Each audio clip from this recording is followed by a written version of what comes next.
Hello दोस्तों। पिछले class में हमने माइक्रोसॉफ्ट वर्ड के क्लिपबोर्ड और फॉन्ट ग्रुप के बारे में पढ़ा था। आज हम इसके आगे के ग्रुप यानी पैराग्राफ ग्रुप के बारे में जानेंगे कि पैराग्राफ ग्रुप का यूज हम कैसे करेंगे और इसका यूज किस लिए होता है।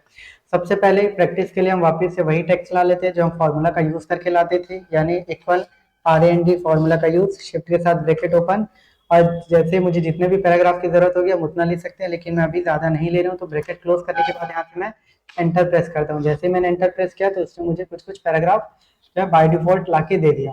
उसके बाद हम आते हैं पैराग्राफ ग्रुप में। फर्स्ट ऑप्शन आता है अलाइनमेंट का। यहाँ से आप जो है अपने टेक्स्ट का अलाइनमेंट सेट कर सकते हो। बाय डिफॉल्ट ये लेफ्ट अलाइनमेंट में होता है। अगर मुझे इसी टेक्स्ट को किसी भी टेक्स्ट को सेंटर अलाइनमेंट में क्लिक करना था, जैसे मैं पहले एंटर कर लेता हूँ और इसको सिलेक्ट करने के बाद मैं यहाँ से अलाइनमेंट चेंज कर सकता हूँ। सेंटर में लाना था या राइट में लाना था, प्रॉपर अपने टेक्स्ट का या पैराग्राफ का अलाइनमेंट ठीक कर सकते हो। जैसे मैं इसको नॉर्मल कर लेता हूँ, बैक स्पेस का यूज करके फिर से इसको ऊपर ले आते हैं। मैंने पूरे पैराग्राफ को सिलेक्ट कर दिया था। इस पैराग्राफ का अगर मुझे अलाइनमेंट ठीक करना था तो यहाँ से आप सेंटर में या राइट में क्लिक करते थे। अगर मान लो आप अलाइनमेंट को सेंटर या राइट किसी भी वे में चेंज कर देते हो तो आप जो भी टाइप करोगे वो उसी अलाइनमेंट के थ्रू टाइप होना स्टार्ट होगा। जैसे मैं एंटर करते हुए जा रहा हूँ तो देखो यहाँ पे सारे जितने भी आपके टेक्स्ट या कोई भी सा पैराग्राफ है वो सभी आपके सेंटर अलाइनमेंट में आ रहे थे। अब जैसे अलाइनमेंट कहाँ से राइट कर देता हूँ तो आप जो भी टाइप करोगे वो प्रॉपर राइट से ही आना स्टार्ट होगा। ठीक, तो यहाँ से आप अपने पैराग्राफ का या किसी भी टेक्स्ट का अलाइनमेंट चेंज कर सकते थे। वापस से मैं पूरे को सिलेक्ट करके अलाइनमेंट को ठीक कर लेता हूँ और ये जो एक्स्ट्रा टेक्स्ट हमने लिया था इन सबको मैं डिलीट कर देता हूँ। फिर हम आते हैं ऊपर वाले ऑप्शन पे। फिर हम आते हैं नेक्स्ट ऑप्शन पे। हमारा नेक्स्ट ऑप्शन आ रहा था जस्टिफाई का। जस्टिफाई का यूज करते हैं हम किसी भी टेक्स्ट को दोनों तरफ से इक्वल करने के लिए, किसी भी पैराग्राफ को दोनों तरफ से इक्वल करने के लिए। मैंने पूरे पैराग्राफ को सिलेक्ट कर लिया था। जैसे ही लेफ्ट से हमने जैसे ही लेफ्ट का अलाइनमेंट का यूज किया था तो यहाँ से तो हमारा टेक्स्ट बिल्कुल इक्वल आ रहा है, नहीं कि राइट से हमारा टेक्स्ट इक्वल नहीं आ रहा था। तो हम क्या करेंगे, जस्टिफाई का यूज करेंगे। जस्टिफाई का यूज करने के बाद हमारा टेक्स्ट लेफ्ट और राइट दोनों तरफ से बिल्कुल बराबर आ रहा था। हमारा नेक्स्ट ऑप्शन होता है लाइन स्पेसिंग का। यहाँ से आप चाहे तो अपने टेक्स्ट के बीच का लाइन कम या ज्यादा कर सकते थे। बाय डिफॉल्ट 1.15 था, मैं इसको 1.0 या फिर इससे ज्यादा बढ़ाने की कोशिश करता हूँ तो देखो यहाँ पे सभी टेक्स्ट का आपस में लाइन बढ़ रहा था। अगर मुझे इससे ज्यादा बढ़ाना था तो आप लाइन स्पेसिंग ऑप्शन में जाने के बाद यहाँ से प्रॉपर लाइन के बीच में स्पेस को कम या ज्यादा कर सकते हो। जैसे मुझे चाहिए था 2.5 और यहाँ जाने के बाद मैं ओके पे क्लिक करता हूँ तो देखो इसने मेरा टेक्स्ट के जो भी लाइन थे उसको 2.5 के स्पेस में बड़ा कर दिया। वापिस आते हैं हम यहाँ पे लाइन स्पेसिंग ऑप्शन पे, इसको नॉर्मल कर लेते हैं यानी 1.15 पे। फिर नीचे में दो ऑप्शन आता है, एड स्पेस बिफोर पैराग्राफ और add remove space after paragraph.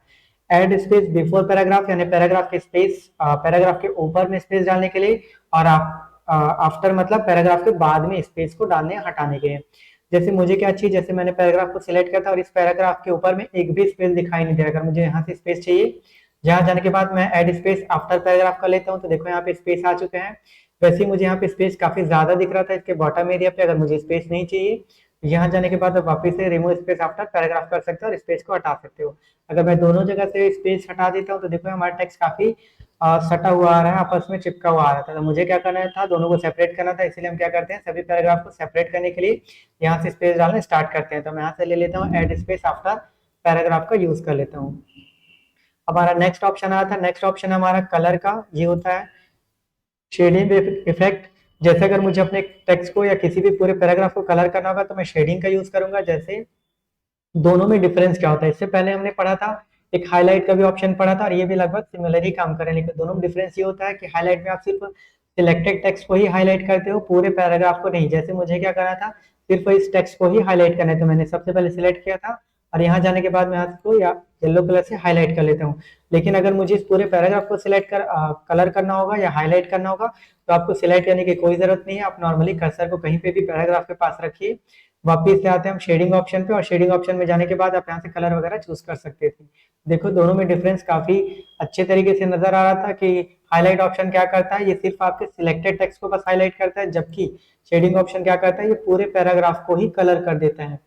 उसके बाद वापिस से हम टेक्स्ट को नॉर्मल कर लेते हैं यानी अंडू का ऑप्शन का यूज करते हैं। अंडू का शॉर्टकट होता है Ctrl+Z और रीडू का होता है Ctrl+5। अंडू मतलब होता है कि स्टेप पीछे आना और रीडू मतलब होता है उसी स्टेप पे वापस जाना, जैसे कि हमने अपने प्रीवियस क्लास में पढ़ रखा था। तो मैं एक बार वापस आता हूँ, स्टेप पीछे आता हूँ तो मैं अंडू ऑप्शन का यूज कर लेता हूँ। इससे फिर पीछे आना था, फिर अंडू ऑप्शन का यूज कर लेते हैं। नेक्स्ट हमारा आ रहा था बॉर्डर का। ये हमारा बॉर्डर होता है टेक्स्ट का बॉर्डर, ना कि आपका पेज का बॉर्डर। पेज का बॉर्डर हम आगे चल के पेज लेआउट टैब से पढ़ना सीखेंगे पेज का बॉर्डर कैसे लगाते हैं।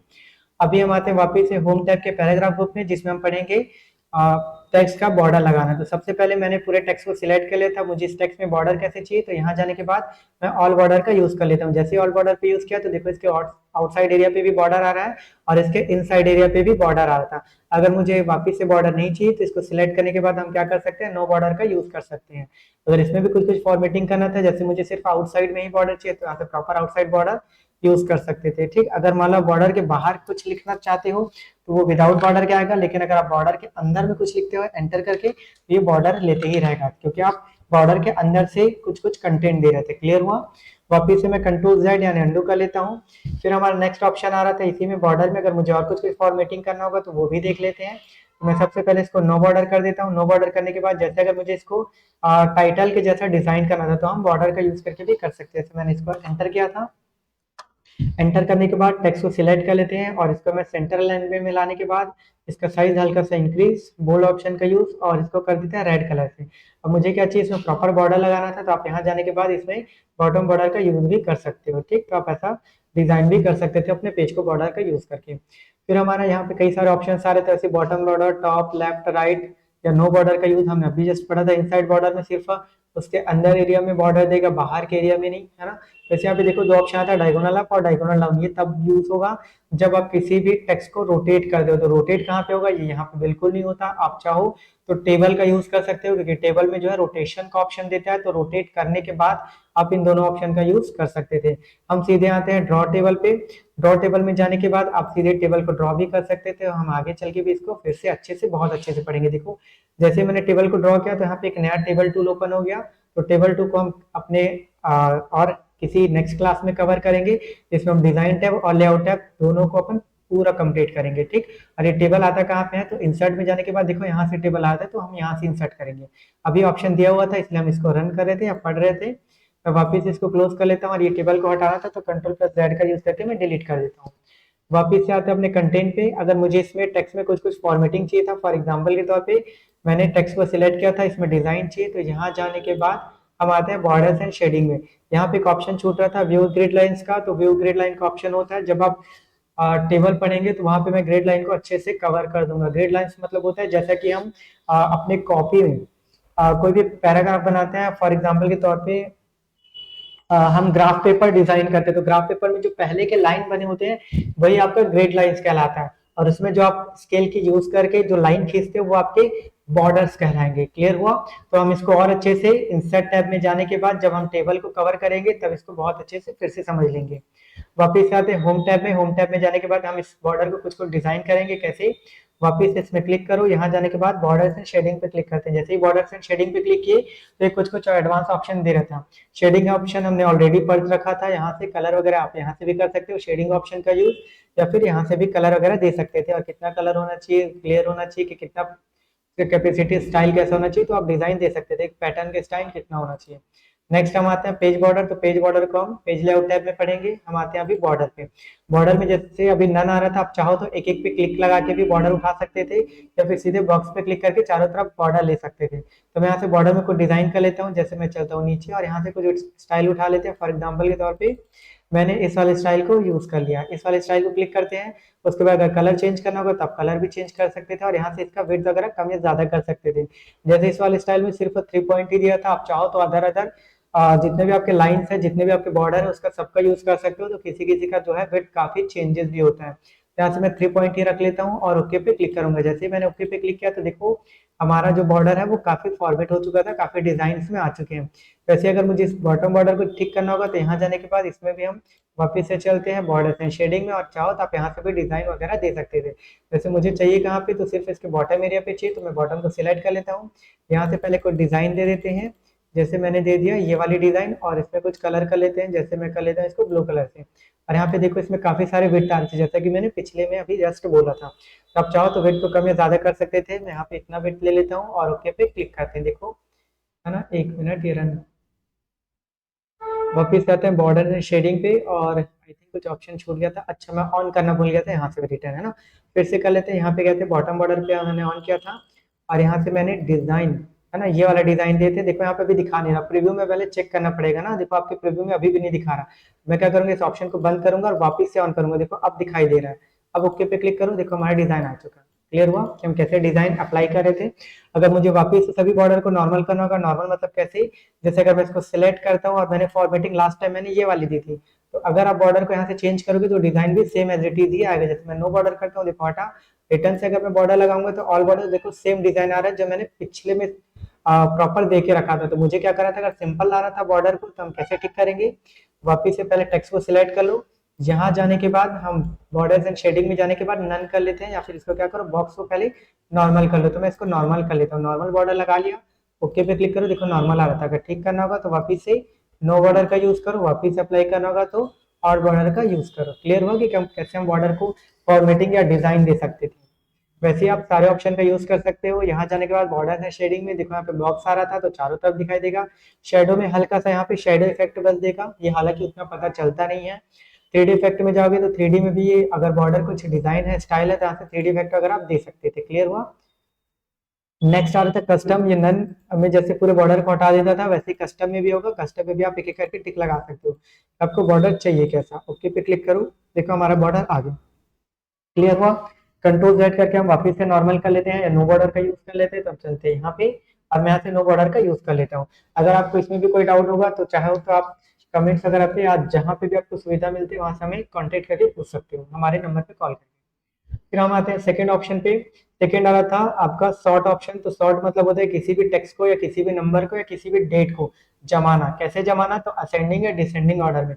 असेंडिंग मतलब बढ़ते क्रम में और डिसेंडिंग मतलब घटते क्रम में। अभी मैं ये ऑप्शन को छोड़ दिया हूँ, मैं इसको जस्ट अभी आगे कवर कराऊंगा। ठीक, सबसे पहले मैंने पूरे टेक्स्ट को सिलेक्ट कर दिया था और यहाँ जाने के बाद मैं इसको डिलीट कर देता हूँ। अब मैंने कुछ कुछ नंबर्स टाइप किए थे, जैसे 5 3 7 1 9 6 2 4 और 8। अब मुझे क्या करना था, इन सभी नंबर्स को असेंडिंग या डिसेंडिंग ऑर्डर में, मतलब बढ़ते क्रम या घटते क्रम में, यानी ए टू जेड फॉर्म में या फिर जेड टू ए फॉर्म में अगर जमाना था तो हम क्या कर सकते हैं, सॉर्ट ऑप्शन का यूज कर सकते हैं। कैसे करेंगे, सबसे पहले टेक्स्ट को सिलेक्ट कर लीजिए, जो भी आप नंबर को या टेक्स्ट को या जिस भी डेट को कन्वर्ट करना चाहते थे, मैंने सबसे पहले सिलेक्ट कर लिया। यहाँ जाने के बाद हम आते हैं सॉर्ट वाले ऑप्शन पे। जैसे मैं सॉर्ट ऑप्शन पे गया तो देखो एक डायलॉग बॉक्स ओपन हुआ, इसे हम डायलॉग बॉक्स बोलते हैं। आप ये भी समझ लीजिए कि इसे क्या बोलते हैं। जैसे अगर ये छोटे से आइकन पे मैं क्लिक करता हूँ और यहाँ पे जो लिस्ट आती है ना, इसे हम बोलते हैं ड्रॉप डाउन मेन्यू। और जिस भी ऑप्शन पे क्लिक करने के बाद ऐसा बॉक्स दिखाई देता है वो होता है आपका डायलॉग बॉक्स। ठीक, तो मैं डायलॉग बॉक्स पे जैसे क्लिक किया, देखो ये ऑटोमेटिक समझ गया कि ये सारे पैराग्राफ है। पैराग्राफ क्यों, क्योंकि मैंने एंटर करके यूज किया था। तो मैं पैराग्राफ ले लेता हूँ। उसके बाद ऑटोमेटिक समझ गया कि नंबर है, तो आप टेक्स्ट को, नंबर को या डेट को प्रॉपर यहाँ से चूज कर सकते थे। तो मैं यहाँ से नंबर उठा लेता हूँ, और नंबर को असेंडिंग यानी बढ़ते हुए क्रम में कि डिसेंडिंग यानी घटते हुए क्रम में। तो मुझे कैसे चाहिए था, असेंडिंग यानी बढ़ते हुए क्रम में चाहिए। और मैं यहाँ से ओके पे क्लिक करूंगा तो देखो यहाँ पे आया था 1 2 3 4 5 और अब पूरा 9 तक आ रहा है आपका नंबर। ठीक, तो वैसे ही जमा सकते थे। डिसेंडिंग में करना होगा, यहाँ जाने के बाद फिर से डिसेंडिंग पे क्लिक करो, ओके पे क्लिक करो, तो देखो ये जस्ट ऑपोजिट आ रहे हैं, 9 8 7 से लेके 1 तक आ रहा है। ठीक, वैसे अगर मुझे किसी टेक्स्ट को अल्फाबेट के हिसाब से जमाना था, ए टू जेड फॉर्म में या फिर जेड टू ए फॉर्म में, तो कैसे जमाएंगे। तो सबसे पहले हम यहाँ पे कोई कोई टेक्स्ट लिख लेते हैं। जैसे यहाँ पे लिख लिया किरण, मोहन, राम, अजय, विजय, भूमिका और अमन। और एक और नाम लिख लेते हैं, चाहत। अब मुझे क्या करना था, इन सभी नेम को जो है प्रॉपर असेंडिंग या डिसेंडिंग यानी अल्फाबेट के हिसाब से जमाना था। यानी ए वाला नाम सबसे पहले आएगा, उसके बाद बी, फिर सी, डी, ऐसा जमाना था। तो सबसे पहले पूरे टेक्स्ट को सिलेक्ट कर लो।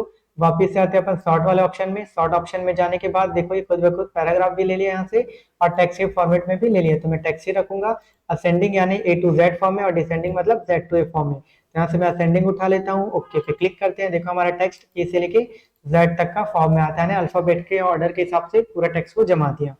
ये हो गया हमारा शॉर्ट ऑप्शन कंप्लीट। नेक्स्ट हम आते हैं जिसको हमने अभी स्किप किया था, ये हमारा ऑप्शन था शो एंड हाइड का।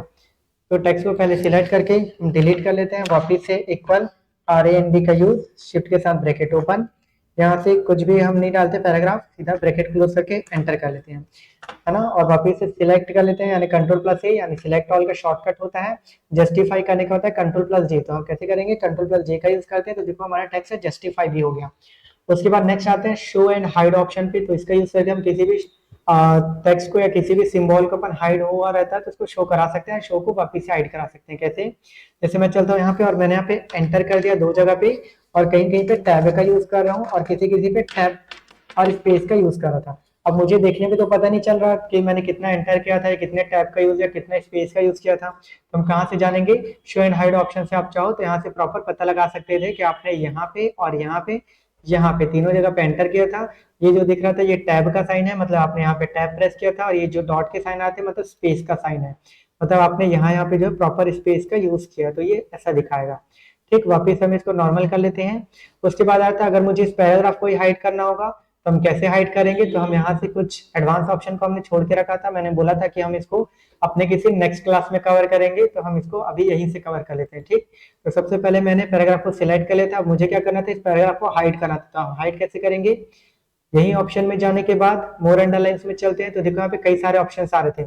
मतलब आप चाहो तो यहीं से फॉन्ट का थीम वगैरह चेंज कर सकते थे, फॉन्ट का स्टाइल, साइज, या फिर इसका टेक्स्ट का बैकग्राउंड कलर वगैरह सब यहीं से चेंज कर सकते हो, जो हमने आगे यहाँ से पढ़ा था इससे पहले, है ना। यहाँ पे देखो ऑप्शन था स्ट्राइक थ्रू, जो हमने ऑलरेडी पढ़ चुका था, एक लाइन से कट करने वाला। डबल स्ट्राइक थ्रू यानी आपको डबल लाइन से कट कर देगा। सब स्क्रिप्ट ये भी हम पढ़ चुके थे। सब स्क्रिप्ट और सुपर स्क्रिप्ट का यूज जैसे हमने H2O का फॉर्मूला बनाया था, और a square plus b square equal to a plus b का whole square equal to a का स्क्वायर प्लस बी का स्क्वायर प्लस 2ab वाला जो फॉर्मूला बनाया था उसमें हमने सुपर स्क्रिप्ट का यूज किया था।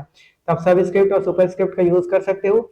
स्मॉल कैप में सभी लेटर को जो है कैपिटल में करेगा, लेकिन उसका साइज काफी छोटा होगा। ऑल कैप्स में सभी को कैपिटल करेगा, लेकिन उसका साइज थोड़ा सा बड़ा होगा।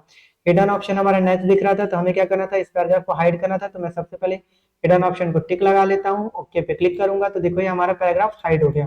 अब इस हाइड पैराग्राफ को वापस कैसे लाएंगे, फिर देखेंगे कैसे। तो वापस आते हैं हम शो एंड हाइड ऑप्शन पे। जैसे इस पे क्लिक करोगे तो देखो हमारा पैराग्राफ वापस से शो कर रहा है ना। जैसे इस पे मैं क्लोज करूंगा तो देखो वापस से गायब। अब मुझे इस अगर पैराग्राफ को परमानेंटली शो कराना था या फिर वापस लाना था, तो कैसे लाओगे? वापस से यहाँ क्लिक करने के बाद सबसे पहले टेक्स्ट को सिलेक्ट कर लो, पूरे पैराग्राफ को। यहाँ जाने के बाद हम आते हैं मोर अंडरलाइन ऑप्शन में, और यहाँ से हम उठा लेते हैं हिडन ऑप्शन को बंद कर देते हैं। ओके पे क्लिक करो तो देखो नॉर्मल हो गया, और ये ऑप्शन को फिर से हम बंद कर देते हैं। देखो हमारा पैराग्राफ रिटर्न आ गया। क्लियर हुआ? फिर नेक्स्ट ऑप्शन हमारा आता है इंडेंट का। इंडेंट का यूज करने के बाद आप क्या कर सकते हो? टेक्स्ट का इंडेंट चेंज कर सकते थे, आप यहाँ से भी कर सकते हो, या पेज लेआउट टैब में जाने के बाद देखो यहाँ पे भी आप प्रॉपर पॉइंट देके भी चेंज कर सकते थे, है ना। तो मुझे क्या करना था? अगर इसका इंडेंट चेंज करना था तो आप प्रॉपर यहाँ से इसका इंडेंट चेंज कर सकते हो। तो मुझे टेक्स्ट को कहाँ से लिखना स्टार्ट करना, जैसे अगर मैं चलता हूँ यहाँ पे, अब मुझे टेक्स्ट को थोड़ा सा आगे लिखना था, तो देखो यहाँ से आ रहा था। आप जैसे यहाँ से एंटर करते जाओगे तो पूरा इंडेंट आपका चेंज ही मिलेगा। क्लियर हुआ? तो ऐसा आप इंडेंट को टिक कर सकते थे। मैं वापस से कंट्रोल जेड कर लेता हूँ, या फिर इंडेंट को यहाँ से नॉर्मल कर लूँ, ऐसा। ठीक, मैं कंट्रोल जेड कर लेता हूँ, सभी टेक्स्ट को फिर से टिक कर लेते हैं। वैसे आप लेफ्ट या फिर राइट यहाँ से कर सकते थे अपने अकॉर्डिंग इंडेंट को। हमारा नेक्स्ट ऑप्शन आ रहा था बुलेट्स एंड नंबरिंग का। बुलेट्स एंड नंबरिंग का यूज करते हैं हम लिस्ट बनाने के लिए, और लिस्ट आपके दो टाइप के होते हैं, एक होता है सिंगल लेवल लिस्ट और एक होता है मल्टी लेवल लिस्ट। तो हम यहाँ पे जो दो ऑप्शन पढ़ेंगे ये दोनों है सिंगल लेवल लिस्ट के लिए, और बाकी के जो ऑप्शन पढ़ेंगे ये वाला ये होता है आपके मल्टी लेवल लिस्ट के लिए। पहले ट्राई कर लेते हैं। ठीक, जैसे मुझे क्या करना था? यहाँ पे एक सिंगल लेवल लिस्ट बनाना था। फॉर एग्जाम्पल के तौर पे मैं चलता हूँ यहाँ पे, और मुझे बुलेट्स के फॉर्म में चाहिए, यानी सिंबल के फॉर्म में चाहिए था। कैसे? मैंने पूरे टेक्स्ट को सिलेक्ट कर लेता हूँ और यहाँ से डिलीट कर लेते हैं, है ना। और मुझे क्या बनाना था? इसको बुलेट के फॉर्म में बनाना था, तो हम यहाँ से उठा लेते हैं। जैसे मैं 12th के बच्चों का एक लिस्ट बनाया, तो मैंने यहाँ से 12 लिखा, एंटर करेंगे। उसके बाद लिस्ट बनाना था, तो यहाँ से चलते हैं बुलेट, क्योंकि मुझे सिंबल के फॉर्म में चाहिए, तो यहाँ से सिंबल उठा सकते हो। तो मुझे ये वाला सिंबल चाहिए था, है ना। अब यहाँ से कुछ कुछ नाम लिखते हैं, अजय, राम, किरण, मोहन और अमन। ठीक, तो आप चाहो तो ऐसा लिस्ट बना सकते थे। अगर मुझे लिस्ट के बाहर आना था तो एक बार फिर से एंटर प्रेस करो, तो भी आप लिस्ट के बाहर आ जाओगे। अगर मान लो मुझे लिस्ट को कंटिन्यू करना था, कहाँ से कंटिन्यू करना था? मान के चलो अमन के बाद से, तो जैसे ही आप कर्सर को अमन के जस्ट लास्ट में रखोगे और एंटर करोगे तो देखो हमारा फिर से लिस्ट कंटिन्यू हो रहा है। क्लियर हुआ? वैसे जहां से भी आपको कंटिन्यू करना था राम के बाद से, तो राम की जस्ट लास्ट में आप कर्सर रखो और उसके बाद एंटर प्रेस करो, तो वापिस से आपका लिस्ट कंटिन्यू हो जाएगा। और आप चाहो तो यहाँ से नाम को और आगे बढ़ा सकते थे। ठीक, अब इसके बाद नेक्स्ट पे आते हैं, अगर मुझे फॉर्मेटिंग चाहिए, इसमें कुछ को डिजाइन चेंज करना था, तो आप वापस से यहाँ जाने के बाद तो देखो इसमें कई सारे डिजाइन थे। अब इसमें से कोई भी सब बुलेट्स या नंबरिंग को उठा सकते थे, सॉरी नंबरिंग नहीं बुलेट्स को उठा सकते थे, है ना। अगर इसको भी ज्यादा फॉर्मेटिंग करना होगा, फिर इससे और भी कई सारे स्टाइल चाहिए, तो कहाँ पे जाएंगे? डिफाइन न्यू बुलेट पे। जैसे ही डिफाइन न्यू बुलेट पे गए तो देखो यहाँ पे एक डायलॉग बॉक्स ओपन हुआ, तो आप यहाँ से सिंबल, पिक्चर या फॉन्ट तीनों ले सकते थे, और अलाइनमेंट को यहीं से भी सेट कर सकते थे कि लेफ्ट से आए कि सेंटर से कि राइट से, जो हमने अलाइनमेंट को यहाँ से पढ़ा था। तो मैं इसको लेफ्ट से ही रखता हूँ, और यहाँ पे चलते हैं सिंबल में। और सिंबल में देखो इसमें कई सारे सिंबल है। अगर मुझे इस डायलॉग बॉक्स को काफी बड़ा करना होगा तो ऊपर वाले एरिया पे डबल क्लिक करो तो काफी बड़ा हो गया हमारा डायलॉग बॉक्स। वापिस से ऊपर वाले एरिया पे डबल क्लिक करो तो छोटा हो गया। या चाहो तो आप यहाँ से क्लिक करके साइज को थोड़ा सा इंक्रीज या डिक्रीज भी कर सकते हैं। तो मैं साइज को थोड़ा सा खींच के बड़ा कर लेता हूँ, जितना भी मुझे टेक्स्ट की जरूरत होगी या सिंबल की जरूरत होगी। और देखो इसमें कई सारे स्टाइल आ रहे थे, आपको कैसा टाइप का स्टाइल चाहिए। जैसे मैं चलता हूँ यहाँ पे, तो इसमें और भी कई सारे स्टाइल के ऑप्शन दे रहे हैं, है ना। तो आप चाहो तो यहाँ से भी उठा सकते थे। जैसे मैं चलता हूँ कहाँ पे, तो चलो इसी में से कुछ उठा लेते हैं। देखो ये आ रहा था, है ना, सभी पे डिजाइन अलग अलग आ रहा है, तो आप यहाँ से चाहो तो डिजाइन उठा सकते थे। तो मैं यहाँ से कोई अच्छा सा डिजाइन उठा लेता हूँ, जैसे ये उठा लेते हैं, ठीक। यहाँ जाने के बाद जैसे मुझे कौन सा डिजाइन चाहिए था, ये वाले डिजाइन चाहिए, तो मैंने इसको क्लिक किया। ओके पे क्लिक करो, देखो आ रहा था कि आपका लिस्ट कुछ ऐसा दिखाई देगा। ओके पे क्लिक करो तो पूरा डिजाइन चेंज। अब इसके बाद आप जो भी टाइप करोगे बिल्कुल ऐसा ही एडिट आएगा, है ना। पहले अपन लिस्ट को कंटिन्यू कर लेते हैं। यहाँ जाने के बाद एंटर करो और यहाँ से लिखना स्टार्ट करो। क्लियर हो कैसे काम कर रहे हैं। चलो मैं वापस से कंट्रोल जेड करके इसको नॉर्मल कर लेता हूँ। अगर मुझे इसी टेक्स्ट को बुलेट के फॉर्म में नहीं, यानी नंबरिंग के फॉर्म में चाहिए, यानी काउंट करके 1 2 3 4, या फिर रोमन फॉर्म में या एबीसीडी के फॉर्म में, तो हम किस में आएंगे, नंबरिंग वाले ऑप्शन पे आएंगे। और देखो यहाँ पे कई सारे आपके नंबर आ रहे थे कि आपको चाहिए कैसे।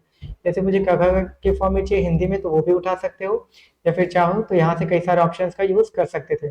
अगर इसे भी डिफाइन करना होगा या कुछ स्पेशल लाना था, तो हम कहाँ पे जाएंगे, डिफाइन न्यू नंबर फॉर्मेट। जैसे यहाँ पे हमने बुलेट को फॉर्मेट किया था, वैसे हम यहाँ से इसको भी डिफाइन करेंगे नंबर फॉर्मेट को, है ना। तो डिफाइन न्यू नंबर फॉर्मेट पे जाओ।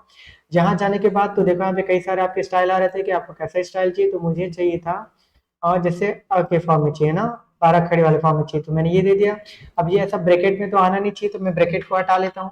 यहाँ से ब्रैकेट क्लोज कर दो क्लिक करके, और मैं बैक स्पेस का यूज कर रहा हूँ, ठीक। यहाँ जाने के बाद अगर डैश चाहिए था तो यहाँ से प्रॉपर डैश लगा सकते हो। कीबोर्ड का यूज कर रहा था मैं डैश लगाने के लिए। उसके बाद यहाँ से ओके पे क्लिक करो, तो देखो हमारा प्रॉपर 12 खड़ी के फॉर्म में आता है। क्लियर हुआ। तो ऐसे ही आप किसी भी बुलेट को या किसी भी नंबरिंग को आप प्रॉपर फॉर्मेट कर सकते थे। फिर हम नेक्स्ट पे आते हैं। नेक्स्ट हमारा ऑप्शन आ रहा था मल्टी लेवल लिस्ट। तो मल्टी लेवल लिस्ट का यूज करते हैं जब मुझे एक साथ कई सारे लिस्ट बनाने होंगे। जैसे फॉर एग्जांपल के तौर पे अगर मैं 12th के बच्चों का लिस्ट बनाया था और 12th के बच्चों में भी किसका बना था, तो section A B C D section में जाने के बाद भी उनका नाम लिख रहा था। तो देखो यहाँ पे कई सारे लिस्ट के अंडर में लिस्ट आ रहे थे, तो हम किसका यूज करेंगे, मल्टी लेवल लिस्ट का यूज करेंगे। तो मैं पहले इसको सिलेक्ट ऑल करके डिलीट कर देता हूँ। हम वापस से आते हैं मल्टी लेवल लिस्ट पे। यहाँ जाने के बाद आप चाहो तो कोई सा डिजाइन उठा सकते थे, या मैं सीधे यहीं से चाहूँ तो डिफाइन कर सकता हूँ अपने लिए, मतलब मुझे जैसा पसंद होगा तो वैसा फॉर्मेट कर लेंगे। तो मैं आता हूँ डिफाइन मल्टी लेवल लिस्ट पे। तो देखो यहाँ पे आता है आपका लेवल। तो आपके टोटल 9 लेवल्स होते हैं। वर्ड में आप जो भी पढ़ते हो, जैसे आपने हेडिंग पढ़े, आगे चल के हेडिंग पढ़ोगे या रेफरेंस टैब में जो है आप लेवल देना सीखोगे, तो ये 1 से लेकर 9 तक ही लेवल होते हैं। इससे ज्यादा आपके एमएस वर्ड में कोई भी लेवल नहीं होता, ठीक। तो यहाँ से फर्स्ट लेवल में चलते हैं, और फर्स्ट लेवल पे मुझे कैसा डिजाइन चाहिए, तो हम यहाँ से उठा लेते हैं कि मुझे एबीसी के फॉर्म में चाहिए था। और एबीसी में भी कैसे, तो ब्रैकेट को हटा के मैं यहाँ से डॉट लगा देता हूँ। फिर अपन आते हैं सेकंड लेवल पे, और सेकंड लेवल में भी मैं क्या कर लेता हूँ कि मुझे सेकंड लेवल में कुछ दूसरा डिजाइन चाहिए, जैसे रोमन के फॉर्म में। और रोमन के फॉर्म में भी कैसे, तो दोनों तरफ ब्रैकेट आना चाहिए, तो मैं दोनों तरफ ब्रैकेट लगा लेता हूँ। फिर से आते हैं थर्ड लेवल पे। थर्ड लेवल में चले गए। थर्ड लेवल में भी फॉर्मेटिंग करना था तो कर सकते हो, जैसे मैं यहाँ से लगा लेता हूँ 1 2 3, या फिर कोई और फर्स्ट सेकंड थर्ड लगा लेते हैं, ठीक। और इसमें भी डिजाइन चाहिए, तो इसको मैं बैक करके मैं यहाँ से डैश वाला उठा लेता हूँ। आप चाहो तो अपने हिसाब से कुछ भी फॉर्मेट दे सकते हो, ठीक। मुझे 3 ही लेवल देना था, तो मैंने 3 ही लेवल को सेट किया। आप चाहो तो यहाँ से 4 से लेकर पूरा 9 तक पूरा कंप्लीट लेवल को सेट कर सकते थे। तो मैं यहाँ से 3 लेवल तक ही सेट करता हूँ। ओके पे क्लिक करूंगा। जैसे ओके पे क्लिक किए, देखो यहाँ से नंबरिंग आने स्टार्ट हो चुका है, ठीक। अब मैं यहाँ से देता हूँ सबसे पहले 12th के बच्चों का लिस्ट। तो मैंने 12th लिखा, एंटर करेंगे, देखो लिस्ट कंटिन्यू हो रहा था। लेकिन अब मुझे सेक्शन के अंदर में सॉरी लेवल के अंदर में कुछ लिखना था, यानी section A B C D लिखना था। तो हम कैसे लिखेंगे, आप चाहो तो देखो यहाँ पे एक ऑप्शन छूटा हुआ था क्या, चेंज लिस्ट लेवल का। तो यहाँ से या बुलेट वाले में जाने के बाद यहाँ से, या किसी भी ऑप्शन में जाने के बाद देखो यहाँ पे भी आ रहा था चेंज लिस्ट लेवल का। तो मैं यहाँ जाने के बाद लेवल को चेंज कर दूंगा। अभी फर्स्ट लेवल पे है, तो मैं यहाँ से सेकंड कर लेता हूँ। जैसे मैंने सेकंड किया, अब यहाँ से देखो लेवल इसका चेंज हो चुका है। तो यहाँ पे डालूंगा सेक्शन ए, है ना। फिर एंटर करूँ सेक्शन बी, है ना। अगर मुझे इसमें बच्चों का नाम लिखना था तो वो भी लिख लीजिए। कैसे, कर्सर को वापिस सेक्शन ए के लास्ट में आते हैं, एंटर करो। अगर लेवल चेंज करना होगा तो फिर से आप यहाँ से लेवल को चेंज कर सकते थे, अच्छा हो तो आप इंडेंट का यूज भी कर सकते हो लेवल को चेंज करने के लिए, ठीक। तो मैं इंडेंट का यूज कर लेता हूँ। जैसे मैं इसको एक बार राइट लेके चले जाता हूँ, तो देखो राइट में जैसे क्लिक किया तो इंडेंट चेंज हो गया, है ना। तो फर्स्ट में मैं डाल देता हूँ अमन एंड किरण, ठीक। फिर अपन आते हैं सेक्शन बी पे, और सेक्शन बी पे एंटर करो। लेवल चेंज करना था तो फिर से इंडेंट का यूज कर लेते हैं, और यहाँ पे मैं डाल देता हूँ प्रिया और राधा, ठीक। एंटर करो। अगर मुझे लेवल यानी सेकंड लेवल में जाना था, तो आप चाहो तो इंडेंट का भी ऐसा यूज कर सकते थे सेकंड या फर्स्ट लेवल में जाने के लिए, या फिर हम क्या कर सकते हैं, एंटर का यूज कर सकते हैं। जैसे मैं एक बार एंटर करूंगा, तो एक लेवल से बाहर आ गया ना, सेकंड लेवल पे फिर से एक बार एंटर करूंगा तो फर्स्ट लेवल पे आ गया, और इससे भी एंटर करोगे तो पूरे लेवल के बाहर ही आ जाओगे। ठीक, अगर लेवल को कंटिन्यू करना था तो वही जहाँ पे आपने लास्ट टाइम कर्सर को छोड़ा था वहां पे कर्सर रखिए, एंटर करो तो लेवल फिर से कंटिन्यू हो रहा था। अब मुझे क्या चाहिए, सेक्शन सी चाहिए था, तो फिर से एक बार एंटर करते हैं और यहाँ पे सेक्शन सी बना लेते हैं। ठीक, सेक्शन सी बना लिया, एंटर करो, लेवल को चेंज करना होगा तो फिर से चेंज कर लो, और यहाँ पे डाल दो अमन और आकाशी। ठीक, एंटर। अब मुझे क्या करना था, वापस से 12th लेवल में गए थे तो वैसे ही 11th बनाना था, तो फिर से यहाँ से एंटर करते हैं, फिर एक बार एंटर करो, है ना, या फिर लेवल का यूज कर सकते थे यहाँ से, ऐसा लेफ्ट या राइट का यूज कर सकते थे, है ना। तो मैं चलता हूँ वापस से, और यहाँ से मैं लिख लेता हूँ 11, यहाँ पे टी डालते हैं, TH 11, और उसके बाद यहाँ पे फिर से बना लेते हैं, लेवल को चेंज करना था तो इंडेंट का यूज करो, और यहाँ से सेक्शन को ए लिख लेते हैं। ठीक, क्लियर हुआ कि हम कैसे सेक्शन में सभी को डिवाइड करे थे, और कैसे हम जो है, सॉरी सेक्शन में नहीं, कैसे मल्टी लेवल लिस्ट का हम यूज कर रहे थे। ठीक, वैसे ही चाहो तो आप मल्टी लेवल का यूज करके आप कई सारे लिस्ट बना सकते हैं, जैसे एक फर्स्ट लिस्ट ये हो गया कि 12th का, 11th का और 10th के बच्चों का, वैसे ही हो जाएगा सेक्शन ए अलग, सेक्शन बी अलग और सेक्शन सी अलग। वैसे ही आपके सारे नाम, है ना, कंट्रोल Z कर लेते हैं, वैसे ही आपके सारे नाम जो है अलग अलग दिखाई देंगे। क्लियर हुआ, ऐसा भी आप कर सकते थे, कंट्रोल Z, है ना। तो आज हमारा पैराग्राफ ग्रुप पूरा कंप्लीट हो चुका था। इससे प्रीवियस क्लास में हमने क्लिपबोर्ड का ग्रुप और फॉन्ट ग्रुप को पूरा कंप्लीट किया था, आज हमने पैराग्राफ ग्रुप को कंप्लीट कर दिया। हमारे नेक्स्ट क्लास में जो है हम स्टाइल ग्रुप और एडिटिंग ग्रुप दोनों को कंप्लीट कर देंगे, उसके बाद आपका होम टैब पूरा कंप्लीट हो जाता है। अगर आपको इसके बाद भी अगर कोई डाउट था या कोई भी क्वेरीज होगी तो आप चाहो तो वीडियो के एंड में आप पूछ सकते हो, है ना। ठीक है, चलो, थैंक यू।